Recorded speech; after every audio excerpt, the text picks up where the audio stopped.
Welcome back to the channel, everybody. So tonight I'm going to be tying for you guys Charlie Craven's Mugly Caddis. If you want the story behind this dude, go ahead and hop on over to Charlie's page and give it a watch. It's definitely an entertaining listen, and he for sure ties it better than I do. So today I'm going to be tying this thing on a TMC 100 dry fly hook. I'm going to be using UTC 70 in olive. I'm going to try and do his trick where you just get just a little bit of thread out. You hold it on the far side of the hook. And Charlie says, just start wrapping. And then that little Instagram short or whatever, he said, you owe me $5. Well, I've given him $5 or $2. But my next order, he'll make it. He'll get his $5. And then I'm going to be using Whitlock's, Dave Whitlock's SLF in Sow Bug 10 this time. I had a hole in my box that I needed to fill, so here we go. I usually like tying my caddises in like a regular caddis green, and then a dark caddis green, as well as a tan, and then I do a couple of variants off the, I do a light wing with a dark body, a dark wing with a dark body, light wing, light, and vice versa, and all that good fun stuff. And then I also tie black caddis because the rivers over in Arkansas have them as well. And so this time I'm doing a tan with a light wing. All right, so I'm going to give myself some room up here at the eye. So that's a couple of eye lengths back from where, I normally would probably take this on up just a little bit further if I was tying just a deer hair, or an elk hair caddis or something like that.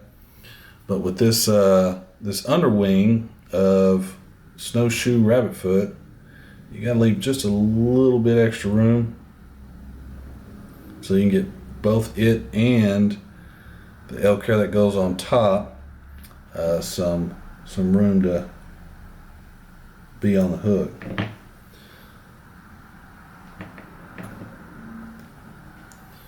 So I'm going to go with my snowshoe. I've already got me a little hole there where I've tied some. Just going to reach in, grab me a slightly bigger clump than you think. I'm going to try to cut it as close to the hide as I can, and close to the foot as I can. I'm going to wind up with something about like that. What I like to do is I like to come in and I like to grab the tips just like I do, any kind of deer hair or elk or whatnot, and I pull all that fluff out, and you can just see how much of that underfur comes out of this as you work on it.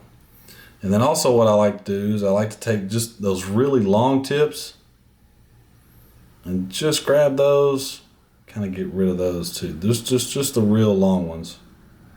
And I'm left with a wing about like that.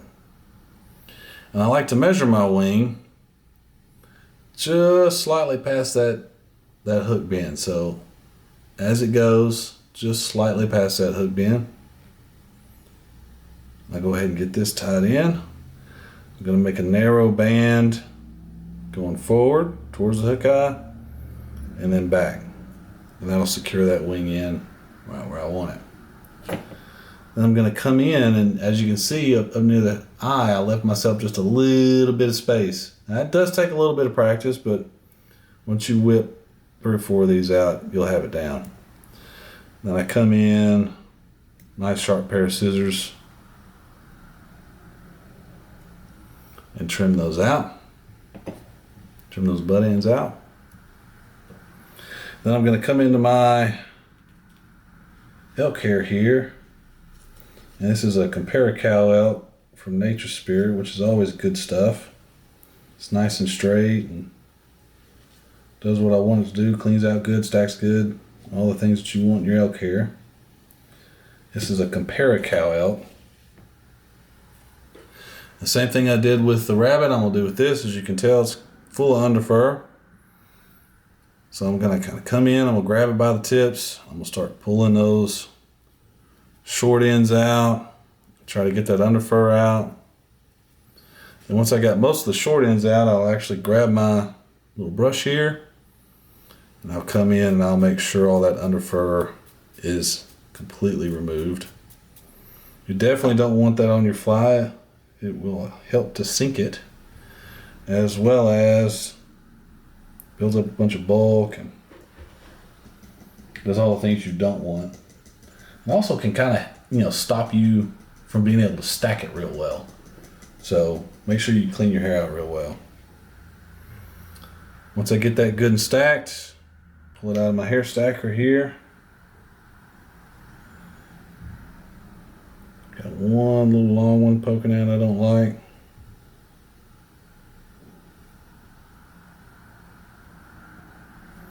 Get them out. And I want to measure it to where those black tips just reach to where that hair is ending. So right where that hair wants to end, I want that to end. So I don't want this wing to overlap the under. So I'm going to pull it back to where it's just at the end of that rabbit. And then like normal, I give myself 2 wraps over the top. And then I'm going to pull till that hair stops flaring right there. Then that's when you can let go. Then you can see that the caddis part, the elk hair does not go over that rabbit. And then, as I normally do with my hair wings, I kind of advance my thread forward underneath and tie this hair down in little steps as I make my way forward. Once I'm to the front, I kind of clean that thread head up and let my thread hang. Now what I'm going to do is I'm going to come in just like your normal elk hair caddis and give it a trim right across the top. If you get one that you miss, because you always miss one, just give that a little pull. It'll come right out. Now what I'm going to do is I'm going to come in and I'm going to give this a little bit extra trim here. Be careful when you're doing this, because you definitely don't want to cut any of that thread that you used to help tie that stuff down in those steps.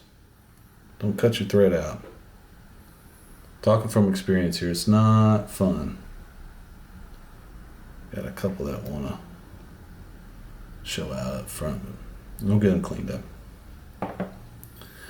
Then from here, I'm going to kind of just slowly make just a couple of open wraps through that hair just to try and bind it down to a little bit more. Nothing too heavy here, because if you do too much, you'll build too much bulk into the fly and you'll mess it up. Now from here, I'm going to dub the front of the fly. So I want to pull just enough to be able to dub up that ramp, a nice thin noodle. I'll dub up the ramp and back down. So once I get that done, you always want to dub uphill. So I'm going to work my way up right to the base of that wing. One thing you can do is you can angle it, take a look underneath, make sure that you've met where you started that dubbing to begin with. I need just a little bit more dubbing to get down that ramp.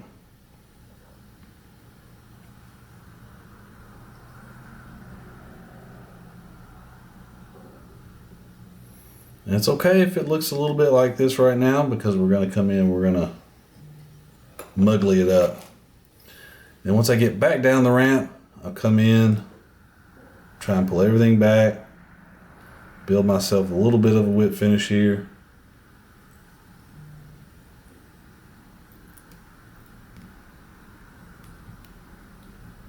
Nice front to back. And then there we go. Now from here, what I like to do is I like to go ahead and grab a dubbing brush and make it a muggly. So it's not a muggly if it doesn't look ugly. So I'm going to come in and pick that dubbing out all over the body. If this one's not wanting to really grab those hairs, I'll end up getting them popsicle stick out. Run that around in there. And really ugly it up. This is on purpose. I want the story going over to Charlie's channel. He'll tell you why he does this. Sometimes you can lift that wing up like so. Get underneath it and really make it ugly.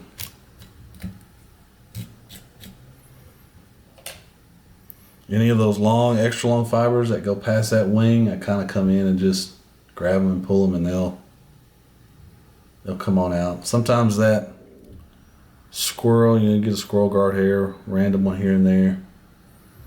Go ahead and pull those out. And there you go. That's the Mugly Caddis. I've caught fish from here to Montana, or excuse me, Wyoming. I didn't get to fish Montana as much as I wanted to. So here to Wyoming, or Arkansas to Wyoming on this fly. It's a great little fly. See it real well. You put yourself some, floating underneath that wing, and you can pull this thing under and it'll pop right back up. It's really a versatile fly. Tie some up. Let me know how you do. You guys have a good evening.